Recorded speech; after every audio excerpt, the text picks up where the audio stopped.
Marketer of the Day, episode 596. Rock your lifestyle. Live life to the fullest and transform your life with Jenny Holla. Hey everyone, and welcome back to the Marketer of the Day podcast. We're chatting with Jenny Holla, and Jenny is a life adventurist. She's a world traveler and the author of Rock Your Lifestyle and the co-founder of 2J Holla. And Jenny is on a mission to awaken deep transformational life change in leaders and executives who are looking for more free time, more energy, connection, and who crave more out of life. And we're going to hear all about the fun activities that Jenny and her husband Jai do, and about their show, and about their live Facebook, and all the things that they are able to cram into a day while also making time for what's fun. So Jenny, glad to be talking to you. Holla! I'm excited too. Cool. You got your branding, your unique catchphrase there. So yeah, tell me about, we heard a little bit about you, but tell me about yourself and your business and what you have going on these days. Yeah, definitely. I mean, I am, as you can see, very involved in many different things. So I have a little bit of what's called that, shiny object syndrome, where I get very excited and run this direction and run that direction. But really at the core of it is I find that life is really exciting, and I really want to be a part of amazing things that make me feel happy and feel good. So I've spent my corporate life in sales. So I've ran all up and down the sales ladder, director of sales, running large books of business nationally. So there's a lot of that type of experience behind me, but most of all with the business that my husband and I have put together, it's really just at the core helping people to live their best life. So I focus on that life side of things and rocking your lifestyle, and my husband focuses on the wellness health and helping people create the next evolution in their life. So it goes really nice together. Super cool. It sounds like it. And so something that was really got me curious about what you were talking about there is that your previous life, where you did the 9-to-5 grind, you did the workaholic mindset mentality, all that stuff was in sales. And it sounds like that the things you learned in sales, the skills you acquired, now play a huge part in building this business that you talk about. So can you unpack that a little bit and kind of explain what you mean by how your sales skills apply today? No matter if you've had a professional sales job or if you just have a business, or heck, even if you're an employee, it really doesn't matter, because selling is a big part of our everyday lives. Because we have to sell ourselves. Sometimes we have to sell within our companies. We have to sell people on partnering with us. We are selling people on maybe coming to the movies with us as a friend. So I've had that professional background, and it's been great because it's allowed me to see a larger view of things and allowed me to understand some of the dynamics that my clients could be going through in their everyday lives. But it is something that really sales at the core is leading with the heart and helping to solve problems. So it doesn't have to be this big, complex, scary thing. It really can be as simple as listening and finding out if what it is you're offering fits the need of somebody else. That's really at the core of what sales is. And of course, there's all kinds of fancy strategies and fancy things you can say. But at the very core, it's just leading from the heart and solving problems. Awesome. I love it. That makes sure that it's nice and simple, and that when you present some sort of solution or offer, like you said, whether it's going to the movies or buying my wellness course or whatever, it's somewhat customized, right? Because it's not like you're just spewing out the same canned scripted sales pitch. You're asking those questions, you're listening to what it is that they need, you're picking up on specific things, and then you say, okay, well, here's my solution based on that. And so it sounds like, as you're describing that maybe some people have difficulties with this whole selling thing, again, whether that's with a friend or that's with a business thing. So is there a really common mistake that can be corrected here, or the low-hanging fruit? Like, is it a matter of people not having confidence or not putting themselves in the viewpoint of that prospect? Or like, where is everyone kind of dropping the ball these days in selling if they're not good at it? There's a couple things that come to mind, and I think I'll just focus on three really quick, high level. Is number one is the confidence. So if you're wavering in confidence about what it is that you're going to be talking about, business, job, whatever it is, if you're wavering, people can sense that energy. Now, they may not label it the same way I just did, but people can still pick up on that there's something missing. So if you're questioning yourself or what it is you're offering, that's one of them. So it's checking the confidence. The other thing would be listening. You have to really be actively listening to what the person you're talking with is saying, not thinking about the next great thing you're going to say, not thinking about the next question you're going to say. Like, listen to what they're saying and listen to where the problems might be. And then the other thing is follow up. A lot of people drop the ball with follow up. They're not willing to reach back out because, as you know, with everything being digital, we're all talking, we're all on phones, like everything's so easy to access, yet so hard because it's almost like too much. So you have to be willing to follow up because sometimes it's a matter of just putting yourself back on the top of the radar for that person. It's as simple as that. It's not a scary thing. It's not bad. You're not pestering them. Right. So those are three really great pieces of advice. So to recap you a little bit, you said that number one, get that confidence problem solved. That way you don't come off in a weird way, because if you are kind of doing the fake it till you make it, or you don't really believe in something, then it shows in all these ways subconsciously, and people will say, well, something's kind of off about that person. I'm not sure what, but there's something missing there. You're saying number two, be actively listening and not just thinking about the next thing to say. And I think that we've all been stuck in that conversation from hell where you're trying to talk to someone about something and it feels like they're just dragging you along in the conversation and you're just kind of like along for the ride and trying to get a couple words in. Or what really irritates me is if I'm trying to talk to someone and I'm trying to move the conversation along a little bit and they're just like back in talking about something else, and we're talking and talking, and then they reference something from 5 minutes ago, and then they're back on that, and we talk and talk, and they reference 5 minutes ago. And I don't know about you, Jenny, but I have a lot more fun in any kind of conversation if it's more of a zigzag, right? If we kind of like one up each other, or something that, like you said, leads the conversation here and there, and I'm actually thinking and not just saying like, okay, let me store in my brain the next thing in the queue to say. Instead, it's kind of a back and forth. And then the follow-up, it's so simple. It's probably one of the most simplest things ever, but then very few people reach back out. And you're making me think of all kinds of times when I'd be on someone's list, or I'd be about to buy something from someone, and that just the timing wasn't quite right, or I forgot, or I went to that sales letter or that order button 5-10 different times and forgot. And then one quick message came in, and then I was like, oh yeah, I forgot about that. Went in, 6 months later and hopped in. And like you said, in this digital age with the apps and the smartphones, notifications, everyone being accessible,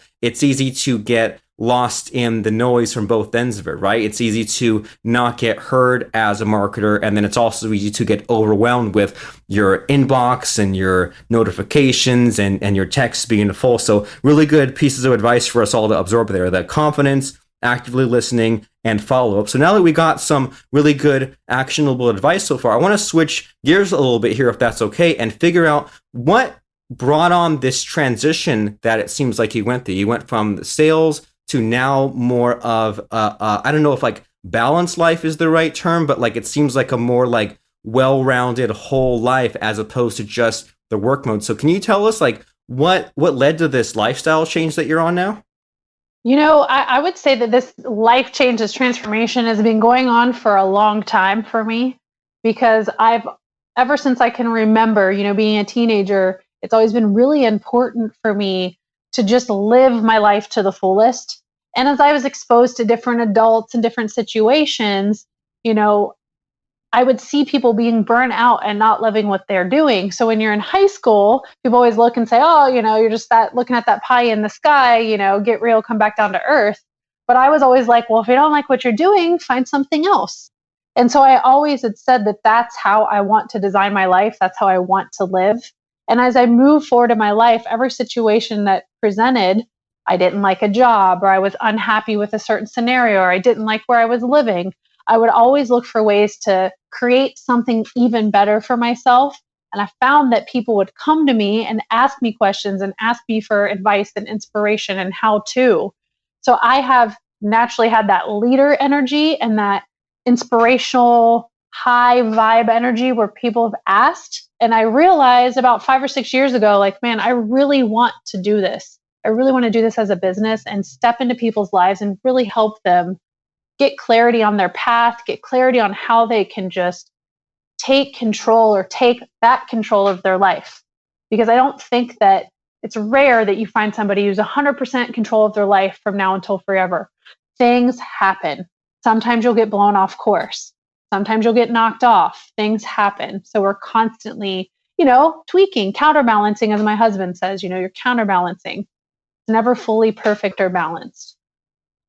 Awesome. Well, it is balanced, but at that point you're dead. So who wants that? Yeah, But right. like if things are unbalanced, then there's still more things to do. So it sounds like from your mentality and what you've gone through that you don't settle and that you're looking to solve problems. And like you hear about that statistic of, I can't remember the exact range of distance, but it's like you look at where everyone in the US is born versus where they live now. It's like 5 or 10 miles, or it's like a really shockingly short distance from the location where they were born and the location where they are now. And I guess there's nothing wrong with, staying close to family, but that's kind of a scary prospect of like some people, haven't even left their state or left their country. And it seems like they've just settled for what life dropped in their lap. And so it seems like from what you mentioned there about like the taking back control is that, a lot of people haven't really sorted out what's in their control, what isn't in their control. So they kind of let themselves become helpless to all this. And maybe the solution is to figure out, okay, there's this box of things that I can control, and those are the variables. Those are the things that maybe I can look into if I'm happy or not. And this other box where I can't control these things, and then those are the things that I shouldn't stress about. It's like the drug addict thing, right? The serenity prayer. I have to figure out the things I can and can't change, right? Mm-hmm. It's so true. We just did. So every Sunday at 8 p.m. Eastern on Facebook, my husband Jay and I do a live on the Holistic Life Show. And we just talked about that exact topic. I think it was like 2 Sundays ago. And we talked about, when you're faced and you're looking at where your life is currently and what your ideal life is and that gap between, you really have to look and you have to get clear on what it is you want. You have to be willing to have that reality check to see exactly what you said. Is this something I'm actually willing to put in the time and effort to, or is it this way off thing that's not even worth putting energy into? I mean, it's just a way to help align. So for example, if you're a parent and you have 3 kids at home and you've always had this dream to travel the world, you really have to look and you have to say, okay, well, what does it take to travel the world the way that I'm envisioning it? And am I willing to take my family along on that ride? Are we willing to put in the steps it takes to have the money and have the resources and have the connections to go do that? Or do we reevaluate and readjust our goal and say, you know what, as long as we go out of the country once a year or we travel somewhere exciting once a year, that's going to fulfill that need. So it's a constant adjustment of exactly what you said, looking at what you control, what you can't control, getting real about it, having that reality check. And sometimes it takes us having that coach or that mentor, that conversation to nudge us back a little bit or to help encourage us to take those steps forward.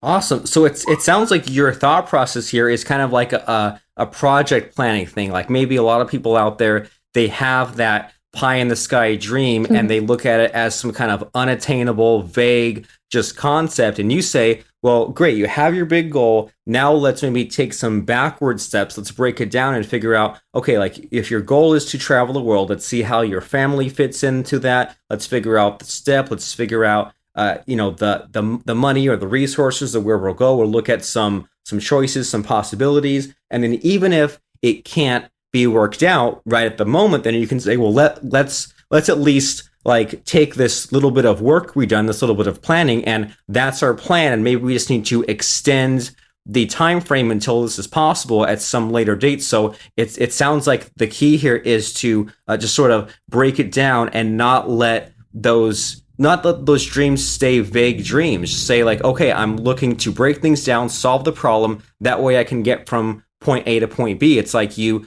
you punch in directions in your GPS, well, it gives you the roads and the turns. You don't just instantly teleport there or magically get there. You take one step at a time to get there. And so you said something in there where sometimes it takes like that little bit of a boost, or, some people are trapped in their own thinking and they need your and Jay's help to get there. So do you have any interesting stories or case studies like that where some, student or client of yours was stuck and they found you guys and just everything changed?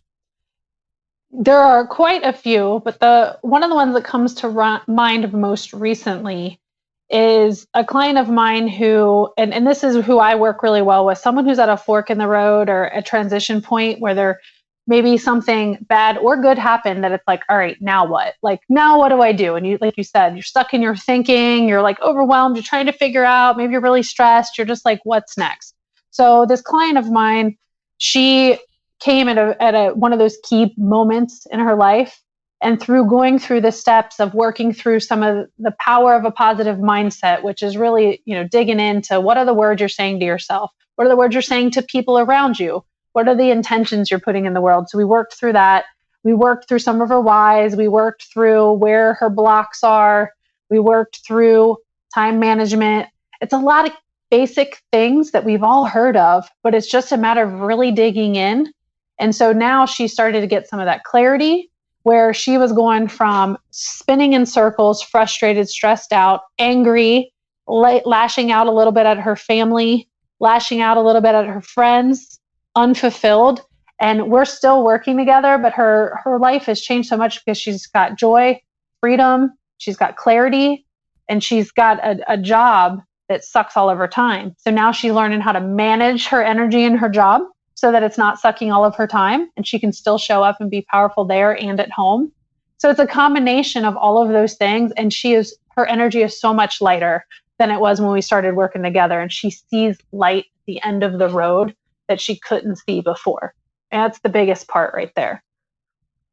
Right, that there's finally hope in that it doesn't have to be this way forever. We don't have to settle for that crappy life. We can make those changes, and it won't happen overnight. But maybe, so it sounds like from the way that you helped her here, that what I'm hearing is that number one, it helps to put that label on things, like you said, some of the time management, mindset, the whys, the blocks, all that stuff. Like, we've all heard of those things before, maybe in little bits and pieces, but sometimes it's overwhelming. We're like, well, there's 100 different things I could do, but then you say, well, based on what I'm hearing from you, your situation, maybe we'll focus on these 2 or 3 concepts, right? About like breaking down your anger or figuring out why you're unfulfilled. So it sounds like, there's a finite number of problems out there in the world. Like, we're not that unique. We're unique in that, we have our own life and things, but if we're, stressed out or angry in a certain way, that's a really common problem. We're not alone. And so instead of trying to say that, our current mental problem or the current way we're blocked is completely unique, it doesn't necessarily require a unique solution. We put a label on that and it becomes a lot easier to attack it. And then something else that I'm hearing from the way that you helped your student here is that it helps to chip away at these things, right? Slow and steady. It doesn't have to be all or nothing. It doesn't have to be like the throw out the baby with the bathwater. She's unhappy with her job, quit her job. Unhappy with the right. family, move away from the family. It doesn't have to be that drastic. And if we do those drastic things too quickly, maybe we won't even solve the problem, right? Like, you quit the job you hate, pick a new one real quick. Now you're in just a different job that you hate. You leave the family, you still have that resentment. So you're saying, well, let's just be calm and think about this and do these slow, methodical, kind of easy steps, because maybe the lashing out, the anger, the being drastic, the feeling hopeless, maybe that's what got us into this mess. Maybe time to be a little more kind of scientific, psychological, more like a therapist would do sorts of things. And so now I'm really curious about, we mentioned, or I see in your bio that you and your husband do a lot of like adventurous stuff, new experiences, travel the world. So can you give us a little bit of a taste of that? Like what are a couple of or a few just interesting things that you guys have been up to the last few years? Oh, how fun. One of our favorite places to travel is Hawaii. And living in Florida, a lot of people question why on earth would we want to take that big long flight to Hawaii when we already live in amazing tropical paradise? And Hawaii for us has a very deep, magical, I don't know, it's just like our souls are called to that island and those islands. We love Hawaii. And we actually, when we got married almost 2 years ago, and the sea turtle is one of our symbols. So we like snorkeling and getting in the water. So that's a place that we love to go. We've also been doing a lot of domestic travel lately. So I'm super into the hiking. My husband goes along occasionally, but I'll go hike all day, 13, 14 miles, hike to a summit, check it out, hike back down. So I love out west in the United States. There's so many amazing places out there, so many amazing places. So wherever you live, wherever your adventures may call you to, I used to think all the best adventures were outside of my country. And I realized that there's adventures all around us. You just have to be willing to open your eyes and look for them. So they could be in your backyard. They could be thousands of miles away. So it's really just being open and possibly even exploring your backyard as if you're a tourist in your own city, especially for those people that you said statistically have only lived in an area and maybe moved 5 to 10 miles away. I bet you that a lot of those people have never explored their city as if they were a tourist.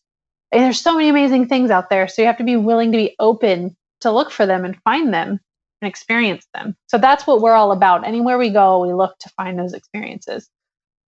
Awesome. And this day and age, there's no excuse with the Yelp and Google, and it's easy to find those things. Whereas before, there might be some cool event or some state park or some nature trail down the street, and you used to have no idea unless you got out a map or called the Chamber of Commerce or something or did a lot of research. And now you just take out your phone, dial in a few things, and you can find all kinds of activities. And yeah, it doesn't have to be super crazy. You don't have to go and visit the Great Wall of China or the Barrier Reef or something. You can just find something nearby. Like you said, if someone was visiting your city from out of town, maybe they'd check out some of those mom and pop restaurants or the downtown area, or is there a nature preserve just outside of town or something like that. So really good advice and all really doable. And so now I'm curious how this all fits into your websites, your training, your show, your book. So can you tell us about that a little bit of what kinds of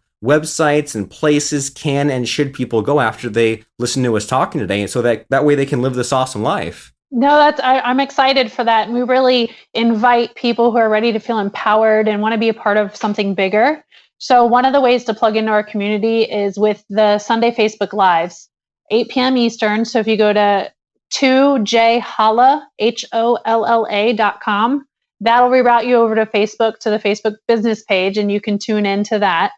And then also a lot of what I'm talking about with the Rock Your Lifestyle brand is right now I'm working on one of my next programs that I'll be launching. So for now, I have the book available called Rock Your Lifestyle, Let Your Life Start Acting Like It. And so I've got older copies that I'm gifting out into the world with a 25% off promo code. And they have my old name on it, Jenny Olding, which is how I was known before. So I'll be rebranding, and I only have about 25 of those left. So those are available if you want to get them for the promo at rockyourlifestyle.com with the promo code Robert Plank.